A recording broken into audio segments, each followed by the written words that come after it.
I'm Mark Ahlstrom, President of the ESIG Board of Directors and VP of Renewable Energy Policy for NextEra Energy Resources.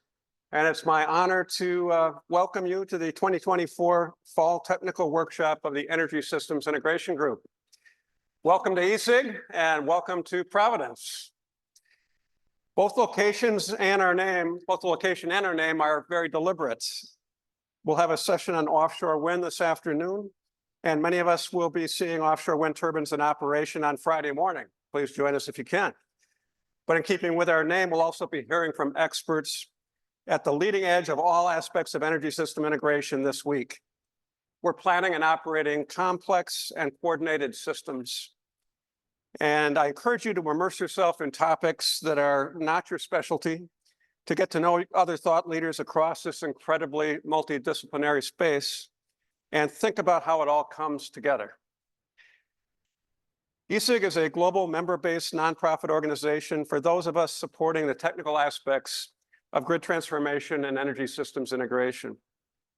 We do this through workshops, tutorials, webinars, blogs, working groups, and task forces for our members, and by producing technical resource materials and briefing materials for decision makers.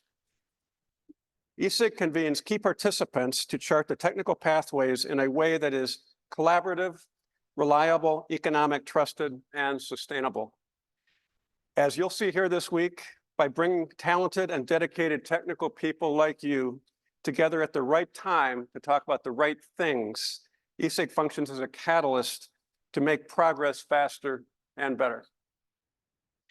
ESIG also serves a leadership role in the Global Power System Transformation Consortium, often called GPST, working to support a global clean energy transition at unprecedented scope and scale. I want to start by thanking Analytics, WEG, and NCORD as sponsors of our workshop here this week, and NextEra Energy and Polaris System Optimization for their ongoing annual memberships in ESIG at a sustaining member level. Your memberships are what make ESIG possible. And I thank you if your organization is a member, and I strongly encourage you to join, encourage your organization to join if you're not currently a member. The modest annual membership fee is based on the annual budget of your organization. And if your organization is a member, then everyone in your organization is a member of ESIG. So it's very easy. Independent consultants and individuals can also join. ESIG provides free memberships to students of accredited educational organizations. And ESIG is just a great place to learn and share your experience. We all need to do whatever we can to bring talented people into our industry and help them get working on the important issues. ESIG wants to do even more, by the way, with engaging students and young professionals.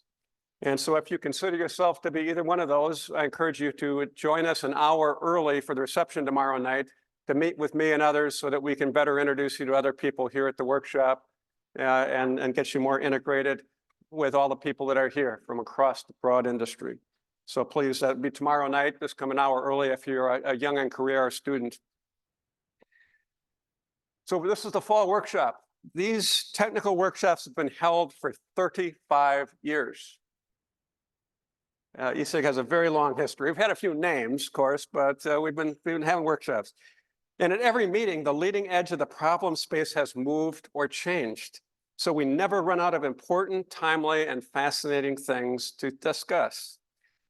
Personally, being someone who loves to think about how the broad range of parts must fit together into a reliable and economic system, I find myself pulled to all edges of the problem space. On the one hand, right now, I'm thinking a lot about the transition and deployment of grid-friendly inverters and grid-forming inverters in the near future, where sub-second responses are important. On the other hand, I continue to think about grid resources as more sophisticated systems themselves, whether we call them hybrid resources, microgrids, or energy parks, that provide higher level grid services at the point of interconnection with the bulk energy system. The rapid growth of data centers and other large loads is dramatically increasing the interest in these concepts now. And then there are the challenges of transforming our truly massive energy systems at scale and at a record pace, and the coordination and investments that this requires, massive investments. My interests may seem terribly broad, but 2 decades of attending ESIG meetings have helped me understand that these things are all related, and they're all vital to what society is expecting of all of us. Personally here, I actually studied biological systems and then worked on software systems before finding myself at my first ESIG workshop. And some of you know I like to think about analogies from other fields that could be applied here. For example, the natural world that I studied a lot in my younger years, is an amazingly creative and robust. I love the quote that Jeff Goldblum gave when he was trying to control dinosaurs in Jurassic Park. Nature finds a way, right? You can't really stop it. It's going to be very creative in how it finds solutions. But with nature, or think about our own body, when we look at how our bodies have evolved to support life, we actually see many situations in there that appear to be inefficient, indirect, or unnecessarily complex. Viewed with the eyes of the engineer, we would not say that many of our internal subsystems are particularly optimal or elegant in their design. Yet life, the true end product of our evolution, is amazing, creative, and elegant beyond belief. Why do I bring this up here? Well, many of us, to many of us, if some layman, some person sitting next to us on the airplane flying here asks us, what do? Most of us would say that we're in the energy business, that our product is energy. But for customers, energy is a means to a greater end. So when we look at the transformation of energy systems, we need to also realize that customers find a way. And their goals and options may be changing. There'll be lots of talk here about large loads and what some of these new, fairly novel customers are willing to do. Their energy priorities may be driven by more than the cost of energy.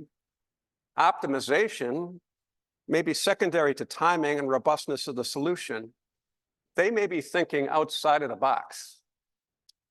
So we need to think outside of our traditional boxes and silos too. So this week, I encourage you to open your minds, think creatively, ask questions without fear, and speculate wildly with friends that you know and new friends that you meet. It's important, it's fun, that's why we're here. Now for our keynote speaker. Gordon Van Welie is President and CEO of ISO New England. Since joining the ISO in 2000, Gordon has been actively involved in establishing and advancing wholesale electricity markets, advanced power system operations, and a robust system planning process. These efforts have been widely recognized in supporting and enabling the reliable clean energy transition in New England, and Gordon is leading several strategic initiatives aimed at maintaining system reliability and market competitiveness throughout this shift in fuels and technologies. Before joining ISO New England, Gordon was the Vice President and General Manager of Power System Control Business for Siemens. Earlier, he worked in various transmission and distribution control system engineering roles for Eskom, the South African utility. Gordon is very active in SIGRE, NERC, the ISO RTO Council, the IEEE Power and Energy Society, and was elected to the National Academy of Engineering in 2017. And of course, for those of you who remember that ESIG was formerly called the Utility Variable Generation Integration Group, he received the 2017 UVIG Achievement Award and the 2024 ESIG Excellence Award at our spring meeting in March. So please join me in welcoming Gordon.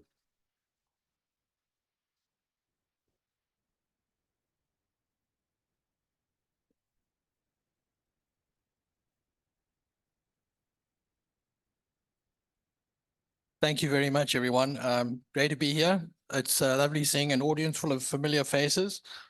I'm particularly thrilled to see all the ISO New England people at this event. I think that was this one. Which one was? I took them, but it doesn't matter. Here you go. So I was just saying, I'm particularly pleased to see all the ISO New England people here. It's a great opportunity to interact with other experts in the field. And to just build on something Mark said, I've always been very impressed by ESIG.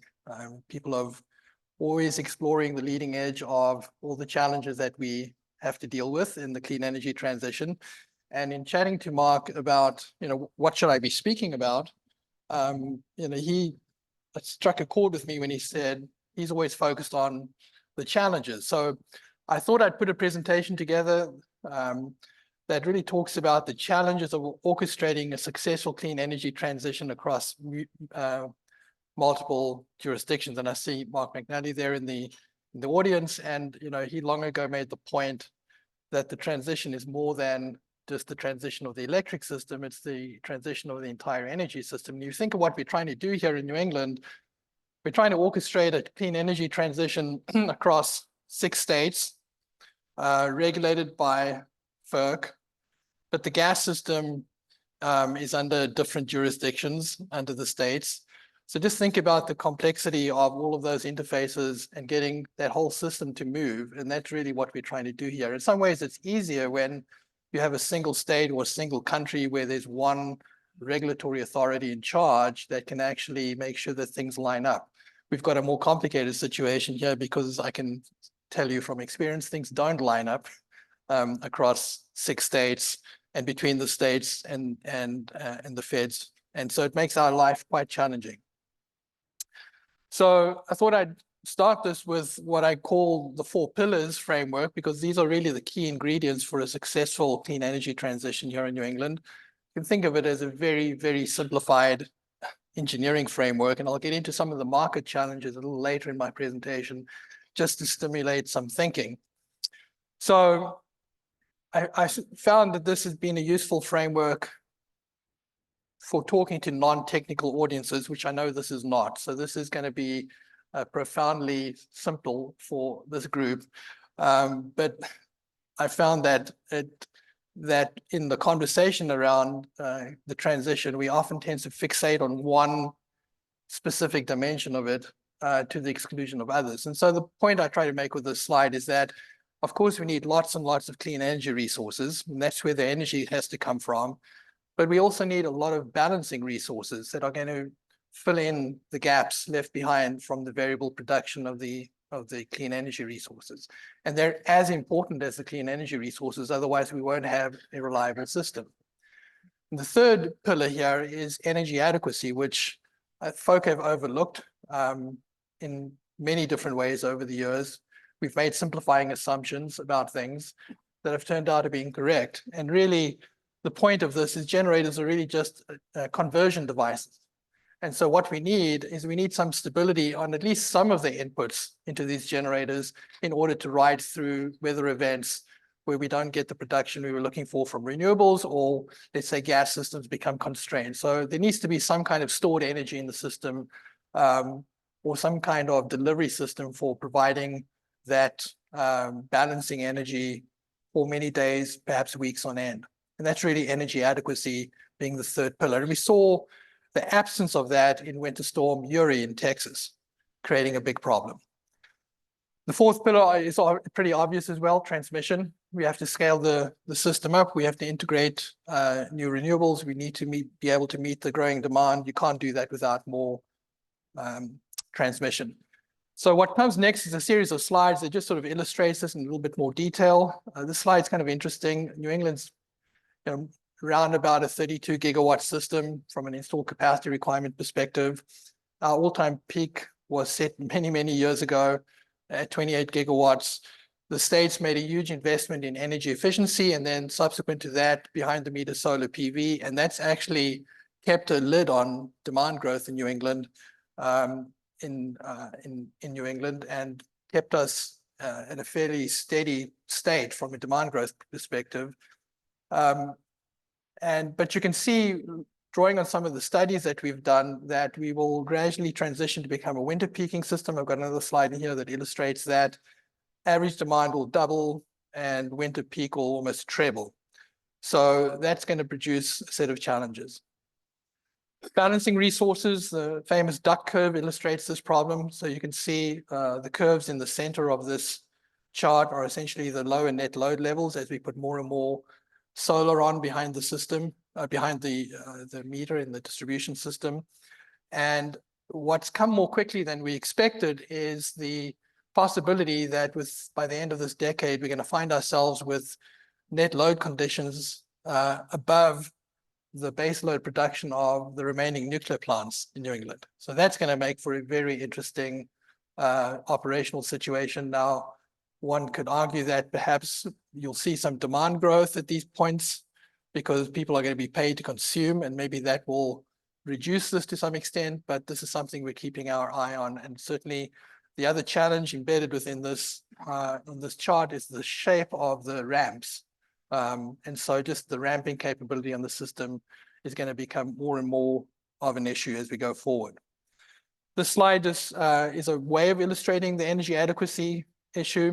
You can see here the orange bar on the chart really looks at the summer peak, and the blue is the winter, and you can see those two crossing over, coming together in the 2031, 2032 timeframe.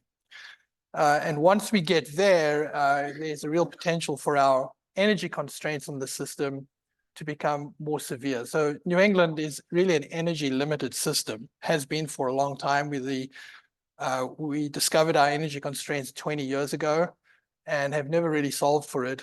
And as load growth continues, I think this is going to become more challenging for us as we go forward. Transmission, we're making progress on this dimension in New England. So there is a big transmission project underway, NECEC, that's going to bring in power from Quebec. We are connecting offshore wind farms. The DOE has awarded the New England states a number of awards recently that will help move the transmission investment forward. I'll talk in a few minutes about our long-term transmission planning process, and you'll hear a lot more about that in I think tomorrow. Before I move off the slide, just make the point that our estimates are we're going to need somewhere in the region of $600 to $1 billion of investment per year going forward through 2050 in order to keep pace with the stated goals, the public policy goals in the region. So that's a massive amount of investment in transmission.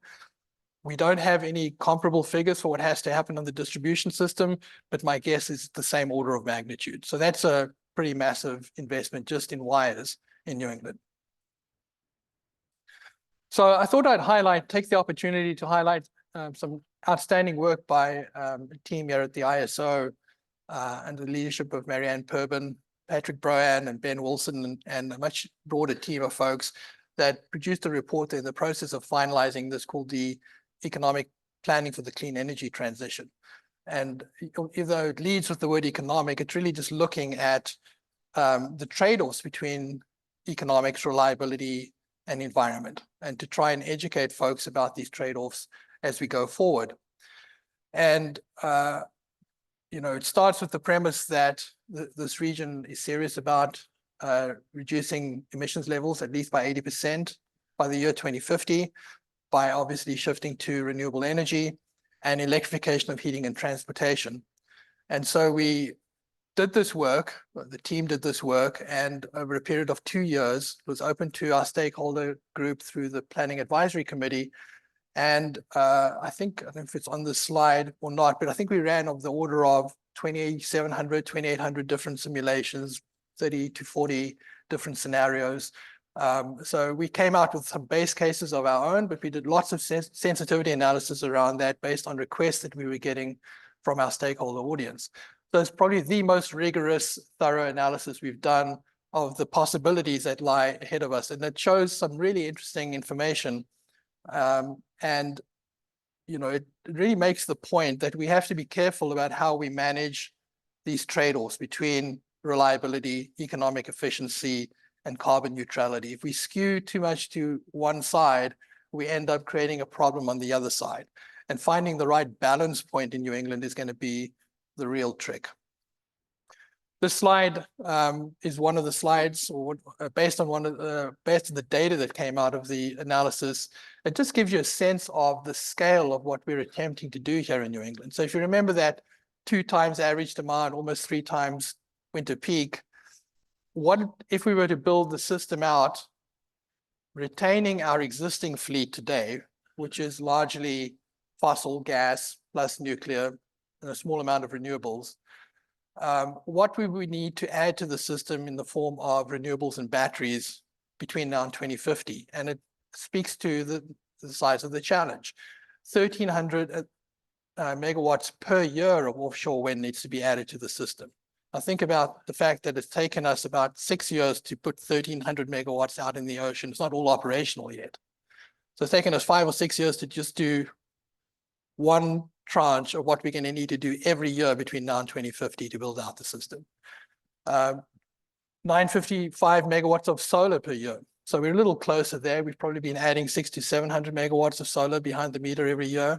It's had a big impact, but we'd have to continue that and multiply by a factor of 1.5 over the next 25 years to hit the goals. Land-based wind of the order of 260 megawatts and almost a gigawatt's worth of batteries have to be added to the system. That's if you constrain yourself to just build the system out using wind, solar, and batteries.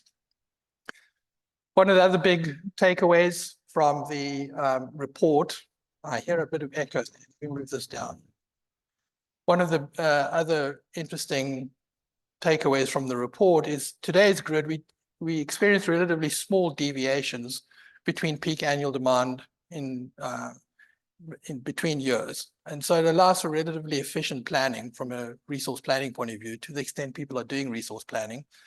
But obviously, as the penetration of solar and wind increases, and the variability of load increases in relation to the weather, we're going to see a much bigger spread on the range, driven largely by the heating load in the winter time. So if you look at the back end and you assume all your heating is electrified and you have a really cold winter, the load you get out of that scenario is going to be much higher than a mild winter. And so you've got that variability to deal with on the load side, but you also have the possibility of big variability on the supply side. So just much more variability and much more complexity from an operational point of view. Another interesting takeaway from this is that the path we're on at the moment is arguably not that sustainable in terms of how we're adding renewables to the system.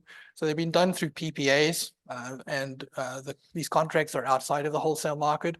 It creates a pricing distortion in the wholesale energy markets, in the sense that it drives energy prices down. It will create a dependency on the capacity market for the balancing resources, and even more PPAs for the resources that are being contracted for at the moment.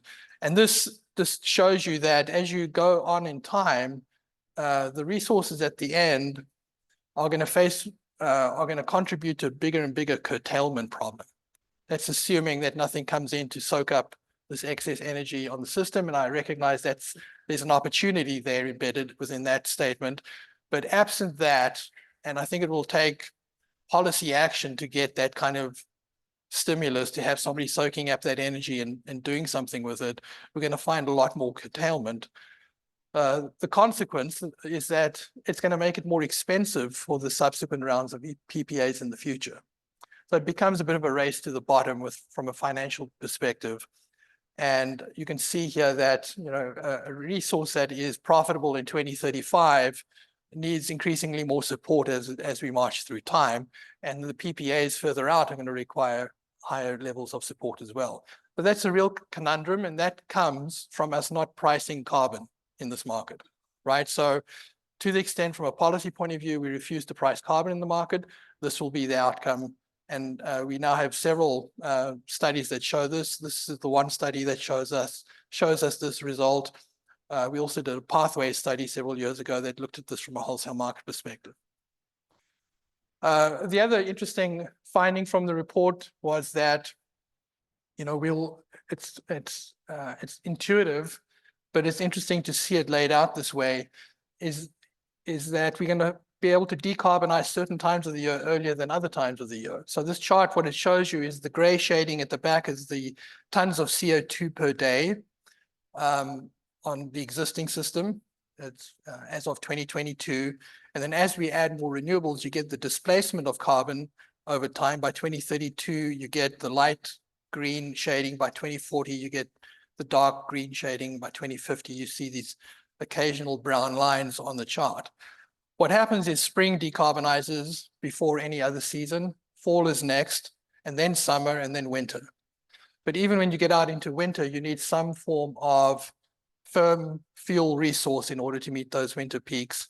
And so you really can't do that without a technology that will support that. So that's something to think about. The other implication from all of this was just how much capacity one needs to decarbonize a system of this size, right? So this is in addition. So on the right side here, you see 36 gigawatts of new capacity will significantly decarbonize the spring and fall months. That's in addition to the capacity we have today. 73 gigawatts to fully decarbonize spring, fall, and summer, and 97 gigawatts to decarbonize almost every month of the year. But that's a system that's almost 4 times the size of it is today. And I'll take you to a couple of other slides that show the opportunity there to feather in some other technologies. New York started this with the DFRs, the dispatchable emission-free resource, the mythical resource that doesn't exist just yet. Debbie did a great job of speaking to that point last year at our public board meeting. But this sort of shows you, this analysis and this chart sort of shows you the base policy scenario, how much we need from a resource point of view. If we can have around 20 gigawatts of synthetic natural gas, basically a gas that's created through electrolysis and produce essentially green methane, you can reduce the amount of build out on the solar and wind side of things by about 20 gigawatts. And it's an even lower amount when you get to small modular reactors. So the message here really is those technologies will give us 2 things. They will give us both carbon-free energy, but they also give us dispatchable energy and solve for the energy adequacy problem. And therefore, you don't need to build quite as much. You don't need to overbuild your system as much in order to solve the engineering and the reliability problem. So I'm hoping, by the time we get into the mid-2030s, there will be other options on the table. But for now, we are moving forward with what we have. This slide has a pretty profound message from a market design point of view. So it just shows you what happens to our dispatchable capacity. I mean, we all know intuitively that over time, as the renewables produce more and more of the energy, the capacity factors on the balancing resources are going to drop. And for a long time to come, it's still going to be the gas combined cycles, but the capacity factors will drop. If we add the kinds of resources that we say that we need, you'll see that under mild and typical conditions, there'll be periods of time where these resources never run or hardly used, less than 1% of the time. So, but if you still need them and you have to pay for them, and you have to pay for them through the wholesale market, what does that mean to the wholesale market design? Once again, the importance of pricing the carbon externality through the energy market, because if you can put that money back through the energy market, you can help alleviate this problem. But it also shows you the burden that will occur with regard to the capacity market design and the ancillary services market design. And I'll speak to some plans we have to try and relieve that burden, but I don't think it will be fully relieved. And so that's going to be a real challenge from a market design point of view. I was just rereading the report this morning because it's close to being finalized. And it was interesting, one of the points in the report was that by the time we get to the mid-2030s, the combined revenues from the PPAs and the capacity market will outweigh the revenues in the energy market. So if you look at today's market, 80% of the revenue that's going to the merchant fleet is coming from the energy market, and only 20% is coming from the capacity market and the ancillary services market. And 2035 is not that far away, right? So by 2035, if that is shifted to more money having to come from PPAs and the capacity market than the energy market, that's going to be a very challenging thing to solve for through a capacity market, because the thing we know about capacity markets is people love to fight about them. And they are administrative constructs, right? And so, if you hire a bunch of consultants and a bunch of lawyers, there's always an argument that can be made about every single little parameter in that capacity market. And that's, there's a whole industry out there that survives doing just that in every region around the country. And so this problem is not going to be unique to us. It's going to be there in every jurisdiction, even those areas where, like SPP and MISO, where it's still largely vertically integrated. This is a problem that's going to come home to roost as well. So, the big message from EPSIT is that we've got some big challenges ahead of us. It's exciting in many ways from an engineering point of view. I think the engineering problems can be solved. The economic problems about who pays for what are going to be the really challenging ones to solve. And I think as the journey continues, we're going to find ourselves having to make more and more difficult decisions from a market design point of view. And I'll come to some of those decisions we're making now for the next 5 years a little bit later in the presentation. So I thought the next stage of this that might be interesting is to think about, who's got responsibility for what? Who's going to drive what in this transition? Remember I said this was a multi-jurisdictional states, feds, ISO, electric, gas, multiple dimension system with lots of people involved in it. So who's going to do what in the system in order to make this journey happen? And to make the point here, it's obvious, but I'll just make it explicitly. There's no central planner here in New England that's sitting down thinking about how to coordinate all of these issues. It's got to happen organically in some way, right? Through a variety of different collaborations and be incentivized in some way through the various incentives that are appearing at the federal and the state level, as well as the incentives that are being created through the ISO market design. And I would say that not only does it have to be created through these incentives, but there are significant structural challenges and frictions inherent in the system.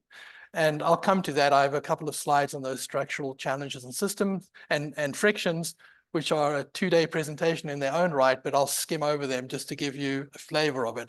I thought I'd build on Mark's idea of challenges. I know what's been good to see in ESIG is that folk are starting to weigh into market design and capacity accreditation and so forth, all the various parameters of market design. And I'd encourage you to continue to do that. But when doing that, I think about the big picture as well in terms of the system within which we're operating. So it's not just an engineering challenge, there's a political and a regulatory challenge as well that we need to consider. So looking at New England now, I think that the states are really driving 3 out of the 4 major variables in New England. So from a supply point of view, they're firmly driving supply. It's highly unlikely that we will ever see new fossil fuel resources being built in this region. So the fleet that we have today is the fleet we're going to have for the next several decades. All the new supply is going to come through state action in some form. All of that new supply is dependent on out of wholesale market incentives in some form, either in RECs or PPAs. And so the speed of the market's response to the demand that will come is a function of how quickly the states can mobilize, contract for, and make sure that the supply arrives on a timely basis. Demand is another thing the states are essentially in control of, in the sense that, as I mentioned earlier on, demand's been relatively flat in New England, largely because of the actions of the states in the last decade to dampen the growth. But we're entering a period now where in order to decarbonize the region, we have to electrify heating and transportation. So that will require incentives to end consumers. You're going to have to pay people out to get out of their gas furnace and into an electric heat pump if they're on regulated gas rates. If you're up in Maine and you're heating with oil, which is a market-based price, I think the economics work better. But if you're getting gas LDC, gas supply from one of the Eversource subsidiaries or National Grid subsidiaries, you get first dibs on the Marcellus shale gas, and it's a pretty low price. So the economics of getting somebody out of their gas furnace into a heat pump are going to be challenging, and more challenging as the price of electricity goes up. So I think the states have an interesting policy question, which is, to make this system move to decarbonize, they're going to have to create strong economic incentives for end retail customers to move in this direction, because there's an affordability problem. But let's assuming they do it, then they need to think about how you balance the speed of that acceleration on the demand side with the speed of the supply they're adding, because an imbalance will become problematic. Transmission is in some ways we always belabor that it's so hard to get transmission done, but in some ways, transmission is almost easier because we've made a big breakthrough recently. Monica Gonzalez will tell you about our long-term planning process that we've agreed to with the states. The states have already made some moves through PPAs on getting transmission built. The DOE has blessed New England with a number of grants that will help buy down the cost of some of the transmission. So I think transmission is actually looking like we're moving in the right direction. And the ISO has a capability that we can deploy in support of where the states want to go here. And I'll speak a little bit more about that in a minute. We identified, in our 2050 transmission study, we were looking at conceptually how would we get to 2050, how much transmission do we need? And we identified sort of 4 major areas, which, if you spend 30 minutes thinking about this, you probably reach these conclusions without us doing a big study. But it's accessing more power to the north, to Quebec, and possibly to Atlantic Canada, improving the ties and the ability to move power across the New York interface, integrating the offshore wind, and relieving the one big bottleneck with regard to onshore wind potential up in Maine. So there's a lot of onshore wind potential in Maine, but no developer has ever been able to justify spending the money to build out the transmission system. So we just last week got a request from the New England states to consider doing an RFP to relieve that north-south interface. So that's really good news. Hence, I'm feeling a bit optimistic about transmission, that we're moving forward on that particular variable, but we still gonna have to work hard to move that forward.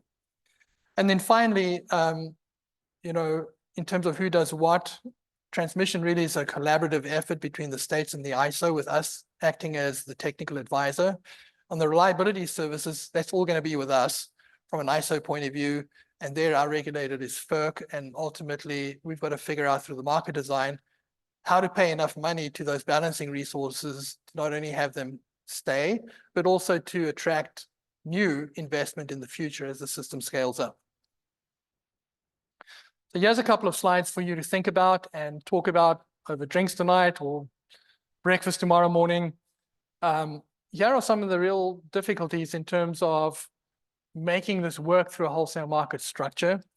The first, I would point to the lack of a structure to coordinate gas and electric infrastructure and gas and electric markets. So if you think about the trajectory we're on, the country as a whole is going to shut down coal. It's happened already in New England and in New York. In the absence of any other technology, natural gas will continue to be the balancing energy source. But the merchant resources, people that invest in combined cycles and so forth, are going to see declining capacity factors. They're very unlikely to sign long-term firm transportation on the gas pipeline network. So my thesis here is that we're going to see average demand on the gas system drop over time, but we're going to see peak demand on the gas system go up. Right? And so you then have to ask yourself the question, who's going to be making the investment in the additional peaking infrastructure that's needed? And this is going to be poorly utilized infrastructure by definition. So there's an economic conundrum there as well. If you look to the pipeline community, they don't build stuff without a long-term counterparty. So I think this is a regulatory problem, a structural problem that really can only be fixed by changing the Federal Power Act and the Natural Gas Act. I don't have any illusions that that's going to happen anytime soon. So this structural problem is going to force lots of ugly workarounds, is really the conclusion of that. But, I'd be happy to hear if anyone has a better idea on this one. I've already spent a fair amount of time on we're not pricing carbon sufficiently, and that creates a bunch of problems.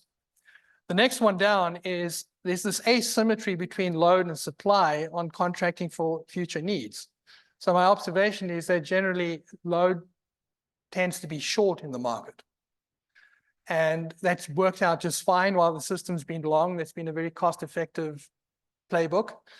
But if you look around, the system's starting to get tight. And the ISOs are all going to have markets that are going to produce a price signal when the system gets tight. The next question is, will there be new entry or not? I think that depends on some of the other frictions that I'll come to in a moment. But from a hedging point of view, who's hedging load? So we saw very vividly in Texas that it's not realistic to expect that retail consumers are going to hedge themselves, right? I mean, it always comes down to this. If there's bad outcomes from a reliability or pricing point of view for end retail consumers, you're going to see government react, which we saw that happen in Texas very vividly. And yet we have this imbalance. We want consumers to be hedged. And furthermore, we actually want new supply to come along. It's starting to happen through the PPAs. You can argue that's a hedge, what the states are doing with offshore wind and now with the nuclear units. But is that sufficient if we want to have a healthy market in the future? So I think that this is an issue that's going to come into focus in the next several years. And embedded within this is that one can't just hedge things from an energy point of view without thinking about the reliability objective. At the moment, what's happening is the states are tending to leave that problem to the ISO and the FERC. But there's a real argument that the states should have a role in this as well. They should be thinking about what's needed in order to ensure that the reliability objective is being met over time. Next to unrealized potential of retail demand response to provide load flexibility. This is the most admired problem in New England in the last 25 years. There's no barriers to entry in the wholesale market. Order 2022 is going to further make it easier for load to play. But my prediction is you're not going to see much more in the way of DR because of Order 2022. And that's because we don't yet have the smart metering deployed in New England. We don't have the retail rate structures to incentivize end consumers to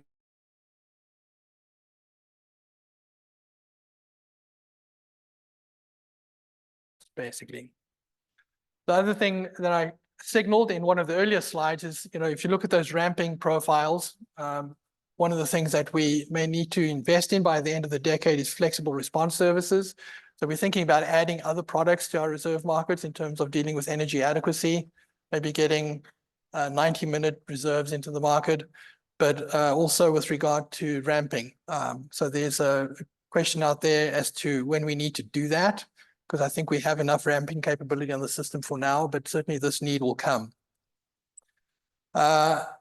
The next thing you've probably heard about and we've talked about in the ESIG forums is the regional energy shortfall threshold. So we put a lot of work into analyzing our energy adequacy risk, developed in conjunction with EPRI, a very sophisticated tool that takes weather modeling, it identifies scenarios of interest and of risk, and essentially looks at the tail risk from an energy adequacy point of view. And what we'd like to do is establish a threshold that we can live with in this region, at minimum from an operational point of view, to be able to signal to everybody when we think we have higher risk on our hands. So our sort of rule of thumb at the moment is that we think we can manage our way / talk our way through 100,000 megawatt hour shortfall in 21 days. You see California already doing this actually in the summertime in some ways. So, what's the threshold that we think we can just tell people there's a problem and get the system to conserve? And beyond that, is there an action that needs to be taken? And then the open question will be, who takes that action? Should this, given that this is a tail risk and therefore is a low probability risk, should this risk be hedged at the bulk power system level? Should it be hedged at the retail level? Should it be hedged by more resilience from a demand response and a storage point of view at the demand side? Or should it be hedged at all? So these are the questions we're going to have to ask the states. I think they're a very important partner in this because they really speak on behalf of end load who are going to be faced with these risks. If the answer is that we need to hedge it at the wholesale level, it'll take us off into a conversation about how best to do that through the market. We are on the long-term transmission planning process. So we had a big breakthrough and FERC approved this new process whereby we can plan the upsizing of the transmission system to integrate more renewables and serve load with the states on board, and a means to socialize those investments through an economic analysis that will allow for the allocation of costs amongst the 6 English states. Up until this point, the states had been refusing to use Order 1000 public policy planning because they had no say in it. So the one disappointment we have, quite frankly, with Order 1920 is it reverses this premise. And it says the ISO should be in charge of making the decision about where the transmission should be built. And I understand at some level why the FERC went there, but I think, as we had said to them, and during Order 1000 days, you can't ignore the states. They're the ones that represent the folk who have to pay for this. So they need to have a say in it. And they're the ones that are driving the public policies to decarbonize. They need to have a say in it. So we've thinking hard about how we actually get to comply with Order 1920 and still have the states have decisional authority in terms of what gets built out. Just the last point on Order 1920, it's been appealed by lots of people. Commissioner Christie kind of wrote the roadmap for the appeal.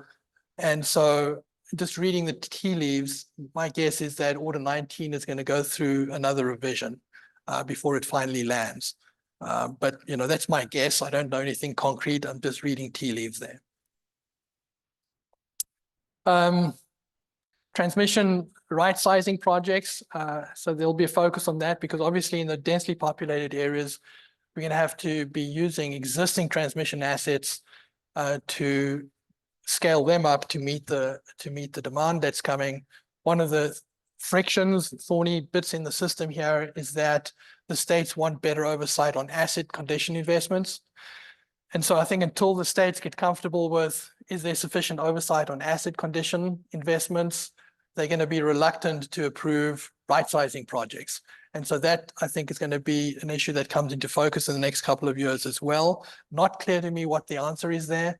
The one thing we've been very clear about from an ISO point of view is the ISO does not want to be the independent transmission monitor. So there's all kinds of reasons why we should not take on that role. And so if there's more oversight to be given on this particular topic, it's essentially FERC's responsibility. It's a regulatory responsibility. Whether they do it and how they do it, or whether they delegate it to the states, or whether the states take this up is an open question mark that everyone is sort of talking about. So then in conclusion, we're very focused on developing solutions to the challenges that are coming where we have jurisdiction and worrying about those where we don't have jurisdiction. We see that economic and environmental factors are going to result in more retirements in the future at some point. Particularly the fleet that we worry about most would be the old oil-fired steam units on the system. But we need to do what we've got to do in the market design in order to get the prices right, in order to incentivize the fleet as a whole to perform for us through this 25-year journey. We can't design a market around a 50-year-old technology. So that's a dilemma. What EPSET shows is that retiring and emerging resources exhibit very different characteristics. It's going to drive us to new reliability standards in NERC. It's going to drive the ISOs to continue to innovate in the market design space. And pretty obvious that we've got to balance these multiple objectives here in New England and find the right balancing point for us as a region, which may be different to other regions. And I guess my firm commitment to all of you is the ISO is going to be focused on what we've got to do in terms of the market design space and the transmission planning space to play our part in this transition. So with that, hopefully I've given you enough to think about and talk about, and happy to engage. So welcome everyone to our fall workshop. Thank you so much, Gordon. That was a great overview of what's going on in ISO New England. And I just love the way you have a really good systems perspective of all of that. So Debbie Lou, this is my first workshop that I'm leading, and I just wanted to acknowledge Charlie Smith, who has been doing this for 35 years. And I did not know how hard this was, Charlie, until I actually did it myself. And thank you for having done this for so long, because it's a lot of work.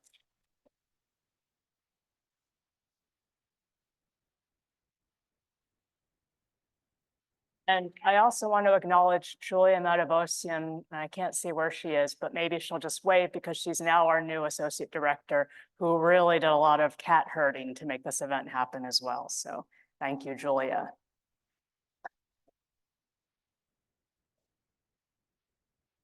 So first things first, our disclaimers, please don't make investments of millions of dollars based on something you solely saw here, right?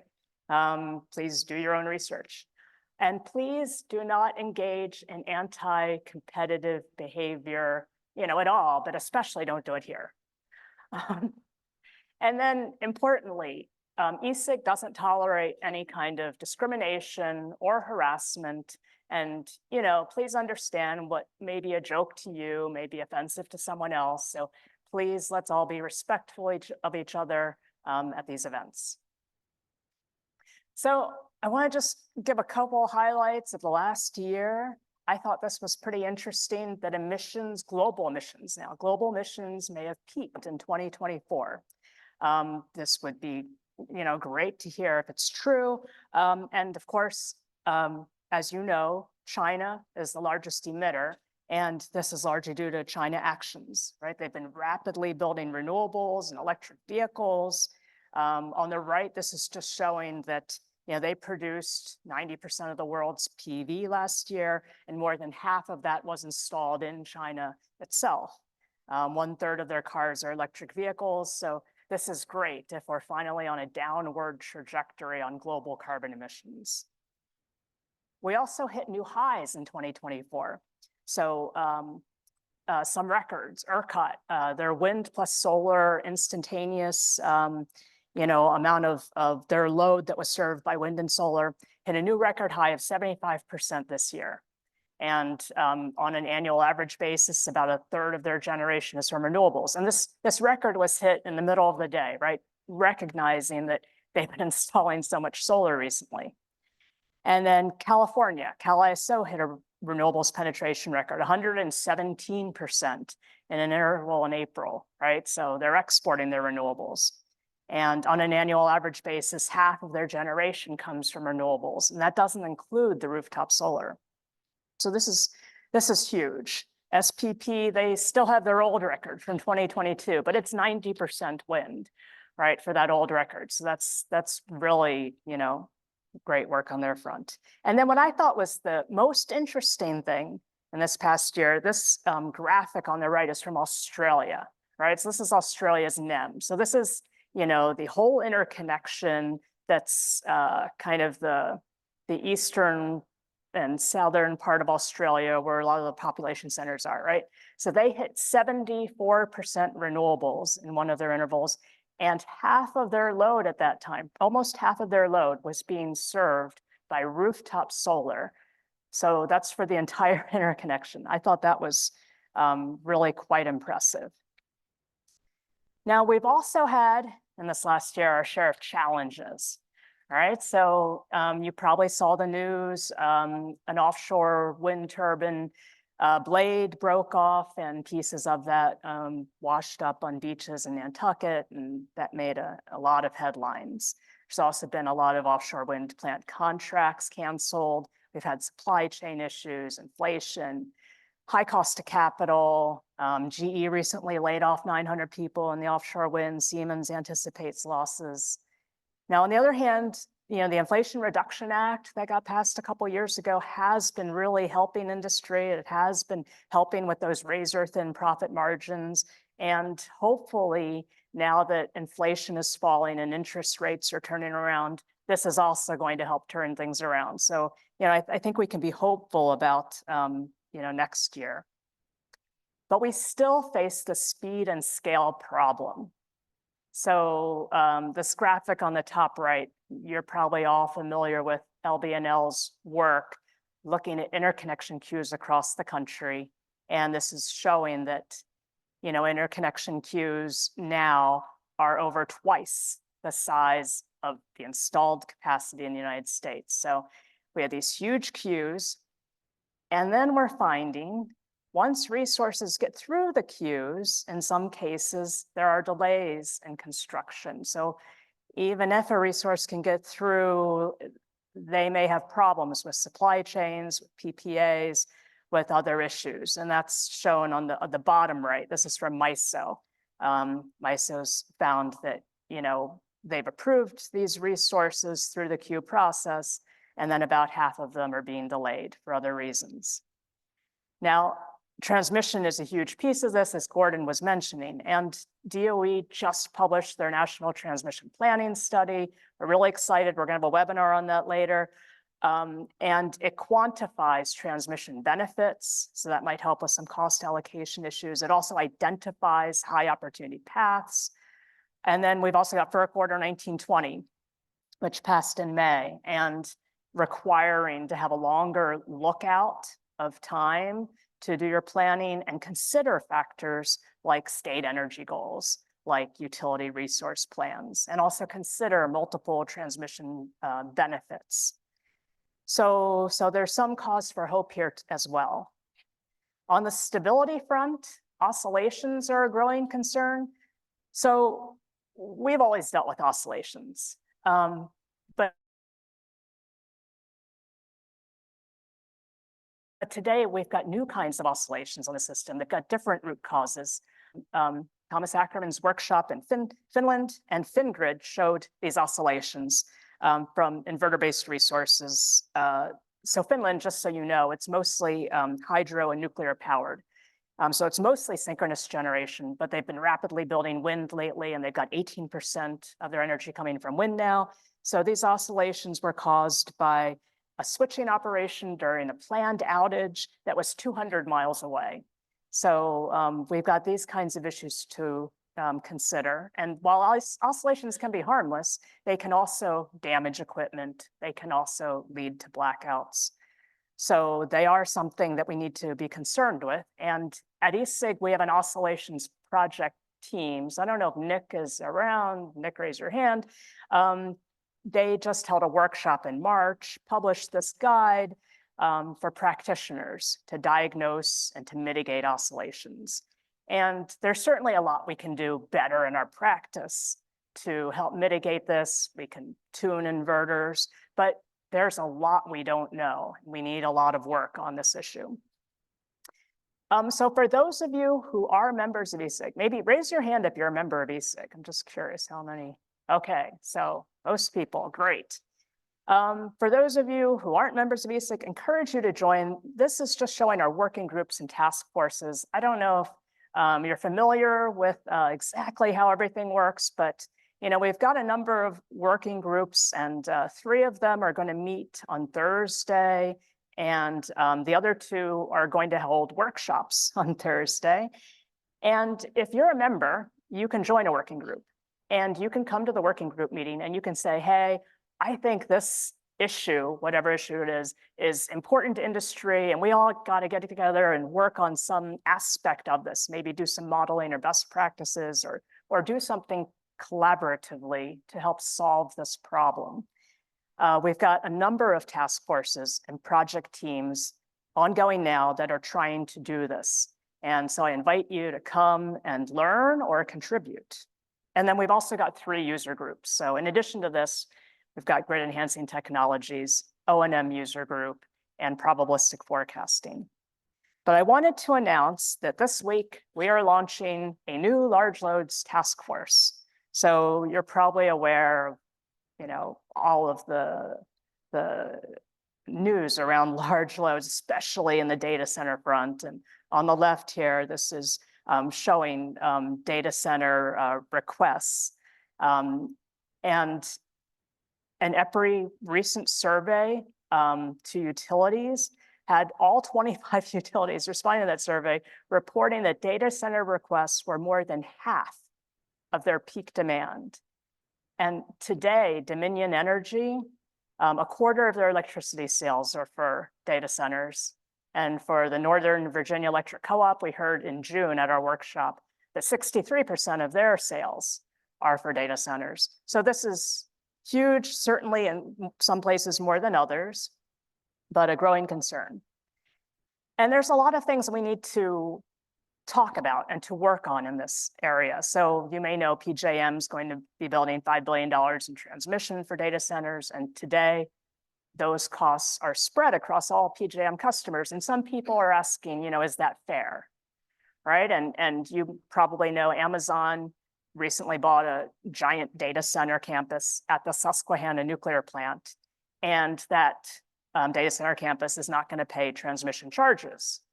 And some people are asking if that's fair. So there's issues we need to talk about collaboratively as industry.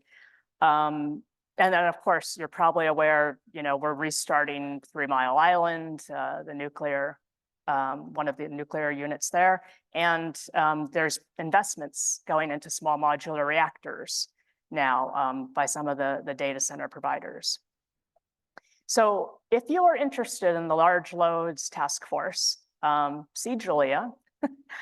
And we're going to have a large number of subgroups on this. So data centers, and not just data centers, sorry, hydrogen, large electric vehicle fleets, industrial heat electrification. Large loads kind of touch everything that we do, from resource adequacy to market participation models, so that we can try and get flexibility from them, to interconnection performance requirements and load forecasting. So if you're interested, we'll have a number of subgroups on this, and see Julia. Also, Sam Morris from ERCOT's going to be leading this task force, so you can see him as well. Sam, are you here? You could just raise your hand. And now I'd like to do a real quick overview of ESIG week. So hopefully a lot of you participate in the integrated planning workshop that Breakthrough Energy sponsored this morning. We're now going to have a plenary after the break on offshore wind. And then tomorrow morning, we've got FERC Order 1920, and we'll be talking about regional transmission planning. And also ISO New England's going to talk about that, what Gordon just mentioned, how 6 states came together and determined cost allocation for transmission projects. And then we've got a number of parallel sessions. So we'll talk about grid forming technology and carbon tracking plans at the ISOs. We'll talk about large loads, talk about distribution system resilience and how DERs will play a role in that. We'll talk about reliability with high levels of inverter-based resources. And we also have a session on 100% clean energy or 100% clean electricity. What's the difference? And you get the wrong answer if you study one versus the other. Now, I'm realizing that this is not the updated slide deck because it's missing a piece. Who's a student? Can you raise your hand if you're a student? Where are the students here? All right, there's the students. So we are trying to do more with students. We're going to have posters at the reception, and it's not shown here, but there's a student reception tomorrow at 5:30. It directly precedes the main reception, and I encourage all students or young professionals to come to that reception at 5:30. And then the main reception will be at 6:30. Then on Wednesday, we're starting off with some cutting edge practices, deep dives into some utilities that are doing some state-of-the-art work. Then we have parallel sessions on resource adequacy, demand flexibility, electromagnetic transient practices and applications, interregional transmission. And then we're going to close with, and similar to what you were saying, Gordon, gas electric coordination. We're really going to focus in on what's going on in the Northeast and look at what ISO New England does in this space, as well as some other utilities. And then on Thursday, we have 2 standalone workshops, one on interconnection standards, one on market design. If you're interested, you can sign up. And then the working groups for research and education, system planning, and DERs are all going to be meeting, and encourage you to join those meetings if you want to learn about the status of what's going on in the working groups or have ideas for what we ought to work on. And then we'll have a reception on Thursday. Apparently, we're all going to be playing games at a place called Level 99 nearby. And then just again, if you are interested in seeing the offshore wind plant, we're going to rent a ferry and go out and take a boat ride and hopefully not get seasick. So see Ryan or Lacey out front if you want to sign up. And with that, welcome everyone, and really happy that you could all be here. Thanks.